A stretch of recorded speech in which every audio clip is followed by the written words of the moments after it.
Kita lanjutkan untuk contoh aplikasi tadi, misalnya ini menggunakan tiga metode tadi, QDA, Flash Profiling, dan juga Cata, metode Cata. Uh, Metode Cata dapat dijadikan alternatif juga untuk memperoleh persepsi konsumen terhadap karakteristik sensori produk menurut Bruzon et al. Tahun 2015. QDA sudah banyak diketahui tentunya sudah.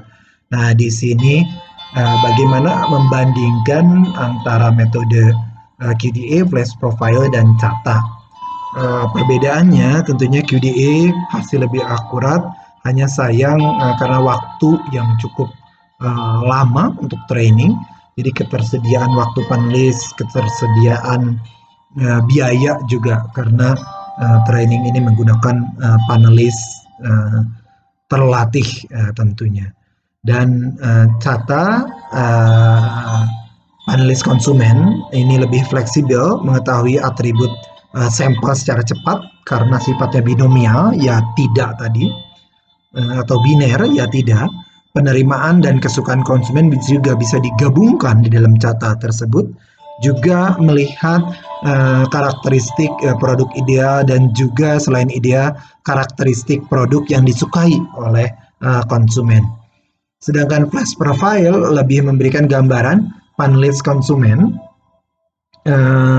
lebih bebas menuliskan atau memberikan input apa saja atribut yang dominan yang ada di dalam produk sehingga bisa menggambarkan produk tersebut menurut persepsi konsumen secara cepat.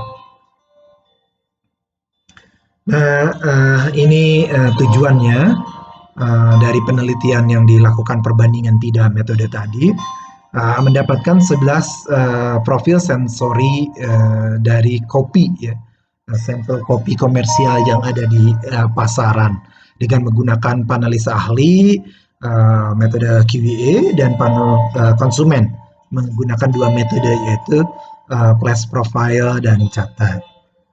Terus setelah itu kita bisa membandingkan profil sensori dari ketiga metode tersebut. Ini tahapan penelitiannya, tujuan, persiapan sampel, QDA, Flash Profile, Cata, dan kesimpulan. Tentunya di dalamnya terdapat rekrutmen dan FGD untuk mencapai untuk mendapatkan panelis untuk QDA, Flash Profile maupun Cata tersebut. Ini persiapan sampelnya. Sampelnya terdapat 6 instan kopi powder, ya. Torabika Cappuccino, Nescafe, juga 5 produk ready to drink. Dari mulai 78 degree Celsius, ABC EXO, Good Day, Nescafe, Luwak White Cafe. Ini bisa dilihat di sini sampel yang digunakannya. Ini QDA dengan menggunakan 12 orang expert panelis. Ini merupakan expert panelis yang telah dipilih dari perusahaan di mana tempat penelitian dari sampel tersebut. Sedangkan untuk Flash Profile, di mana minimum sampelnya adalah 30 panelis konsumen, tapi tentunya lebih banyak akan lebih baik jika lebih banyak panelis dilibatkan ke dalam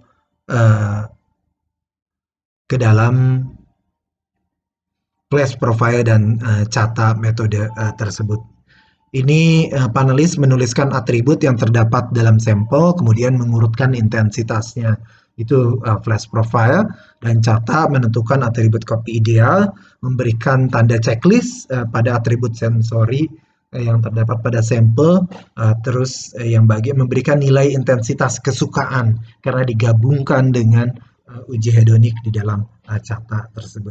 Ini hasil dan pembahasannya. Ini profil panelis tentunya diusahakan balance antara pria dan wanita, dan ini lebih banyak di domisili Jabodetabek dan 40%-nya berada di Bekasi. juga eh, frekuensi mengkonsumsi kopinya juga dicantumkan di sini.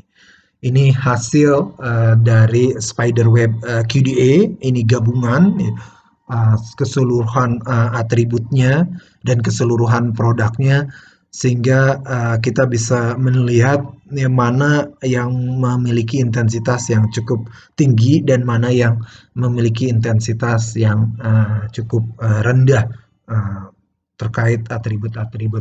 Ini kalau digambarkan satu dipisahkan antara ready to drink dan instant powder drink, sehingga mungkin lebih jelas mana atribut-atribut yang lebih dominan ketika dibagi tersebut.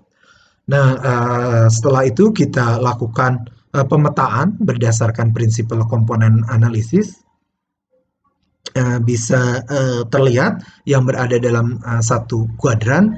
Good Day dan Indo Cafe Cappuccino Powder itu berada dalam satu kuadran, memiliki karakteristik uh, coconut ya, dan juga bitterness-nya yang cukup tinggi berdasarkan nilai dari QDA. Ini gambaran dari hasil QDA ya. Nah, ini merupakan hasil dari flash profile dengan menggunakan GPA. Uh, Ternyata dari flash profile, karena panelis yang diujikan ini user, sehingga bisa memberikan informasi lebih banyak terkait atribut-atribut yang menggambarkan tiap orang bisa memberikan atribut-atribut yang berbeda terhadap sebuah produk tadi. Bisa dilihat kalau instan luwak misalnya, R ini tandanya ready to drink, I ini tandanya instan powder ya, dalam bentuk powder. Viscosity Good Day Mochaccino instan juga cukup dominan ya. Nah, di sini.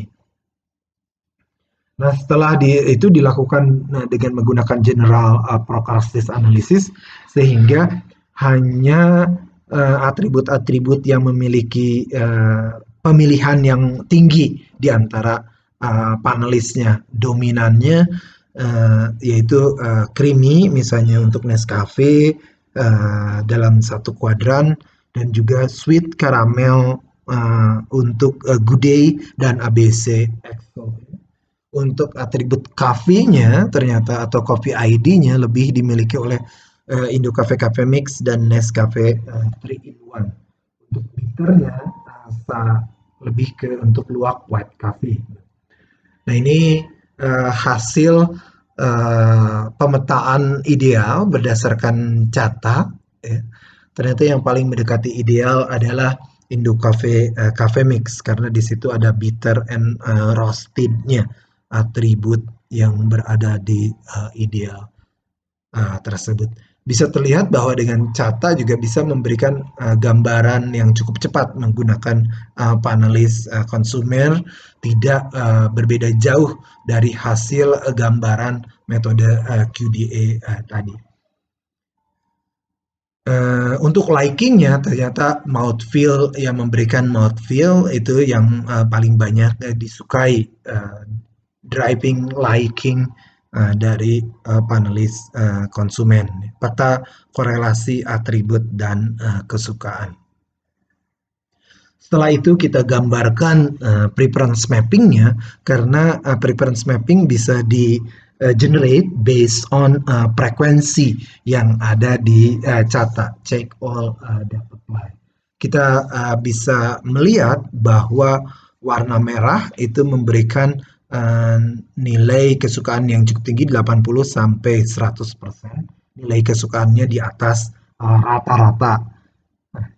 Ini counter plot-nya menunjukkan banyaknya klaster yang memiliki tingkat kesukaan di atas rata-rata tadi, berdasarkan Manik et al. 2016.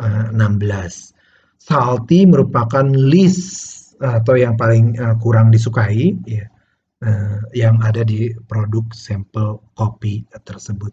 Hasilnya dari Cata setelah penalti analisis, atribut yang must have adalah bitter, sweet,